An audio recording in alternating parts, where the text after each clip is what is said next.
qui est intéressant, c'est qu'il s'agissait à l'époque, en 1975, d'avoir un groupe de concertation des pays démocratiques les plus développés du monde, et notamment en matière économique et financière, pour piloter un petit peu l'évolution du monde, puisque je rappelle que en 1971, le 15 août 1971, les États-Unis, contraints par les évolutions financières et notamment le déficit de la balance des paiements courants des États-Unis d'Amérique, eh bien le 15 août 1971, Richard Nixon, président des États-Unis, avait fait sortir les États-Unis des accords de Bretton Woods.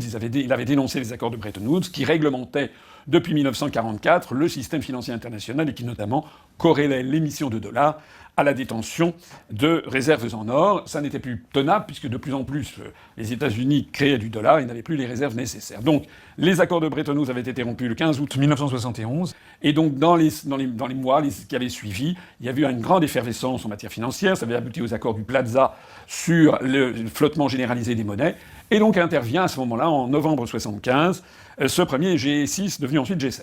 Alors si je vous parle de tout ça, c'est parce qu'il est intéressant de regarder quel était l'esprit de ce groupement à l'époque.